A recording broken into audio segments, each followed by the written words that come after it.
یہ واقعات اور یہ مشاہدات اور یہ اکیلے سیدنا سلمان فارسی نے نہیں دیکھے، چند صحابہ نے نہیں دیکھے، سینکڑوں یہودی جتنے تھے اس وقت انہوں نے بھی دیکھے، سب کے سامنے یہ واقعات پیش آ رہے ہیں۔ اگر ایمان قبول کرنے کی ہدایت بھی اللہ کی طرف سے ہوتی ہے، ہدایت بھی اللہ کی طرف سے ہوتی ہے میرے بھائیو، اللہ کی قسم یہ ہدایت بھی اللہ کی عظیم الشان نعمت ہے۔ حقیقت بات ہے، یہ بات ضمنی طور پہ کہتا ہوں، ایمان دنیا کے اندر، اس دھرتی کے اندر سب سے بڑی نعمت ایمان ہے، اور اس کے بعد اگر کوئی نعمت ہے اس دھرتی کے اوپر تو وہ صحت ہے، اور اس کے بعد یہ نعمتیں ہیں، دولت کا ہونا، رزق کا ہونا، اچھی اولاد کا ہونا۔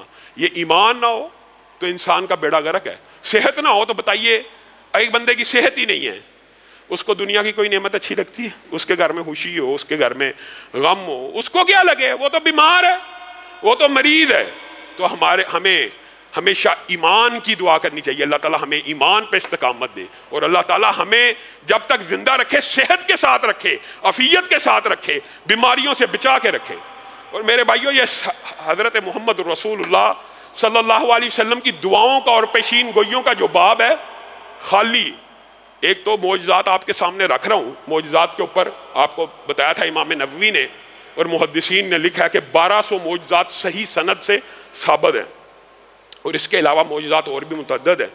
اسی طرح نبی کریم صلی اللہ علیہ وسلم کی پیشین گوئیوں کے اوپر بھی کتابیں لکھی گئی ہیں کہ نبی کریم نے یہ پیشین گوئی کی، وہ پوری ہوگی، نبی کریم نے یہ پیشین گوئی کی، وہ پوری ہوگی، نبی کریم نے یہ پیشین گوئی کی، وہ پوری ہوگی۔ اور انہی کتابوں کے اندر ایک چیپٹر ایسا بھی ہوتا ہے کہ نبی کریم صلی اللہ علیہ وسلم نے جو پیشین گوئیاں کی ہیں وہ ابھی پوری نہیں ہوئی، جیسے امام مہدی کا آنا، حضرت عیسیٰ کا آنا، دجال کا آنا، علامات قیامت میں، یہ لمبی چوڑی باتیں موجود ہیں، لیکن جو مشہور پیشین گوئیاں ان میں سے چند آپ کے سامنے رکھنا چاہتا ہوں۔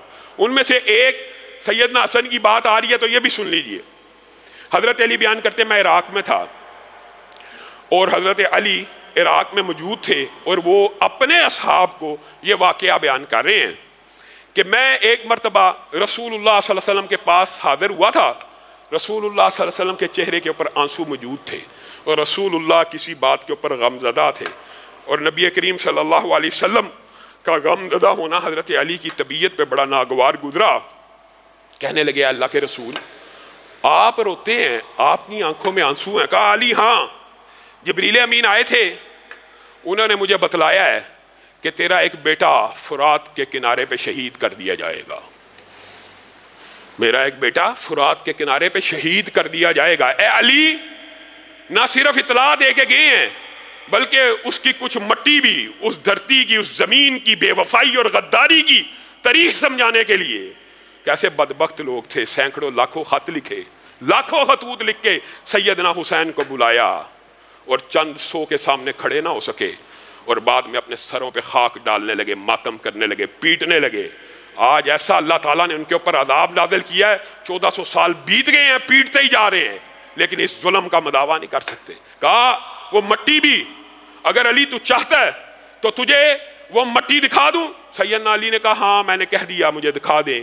میں نے اس مٹی کو سونگا، اللہ کی قسم بیٹے حسین کی اس میں سے خوشبو آ رہی تھی، تو میں بھی زاروں کی تار رونے لگا، اور میرے اوپر بھی یہ کفیت غم کی تاری ہوگی۔ بتائیے یہ رسول اللہ صلی اللہ علیہ وسلم کی پیشین گوئی پوری ہوئی کہ نہیں ہوئی؟ رسول اللہ صلی اللہ علیہ وسلم کی وہ کون سی پیشین گوئی ہے جو آپ نے کی اور پوری نہ ہوئی ہو؟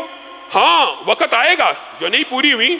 غامدی جیسے تو دجال کا انکار کر بیٹھے ہیں، عیسیٰ کے نزول کا انکار کر بیٹھے ہیں، جس طرح سینکڑوں پیشین گوئیاں پوری ہوئی ہیں، اللہ کی قسم یہ بھی پوری ہونی ہے۔ آپ کا ایمان نہ ہو رسول اللہ صلی اللہ علیہ وسلم نے تو آج کے دور کے بارے میں بھی یہ کہہ دیا تھا، قیامت اس وقت تک قائم نہیں ہوگی جب تک وقت قریب نہ آ جائے۔ مراد کیا تھا؟ مراد یہ تھی وقت سے برکت نہ ختم ہو جائے۔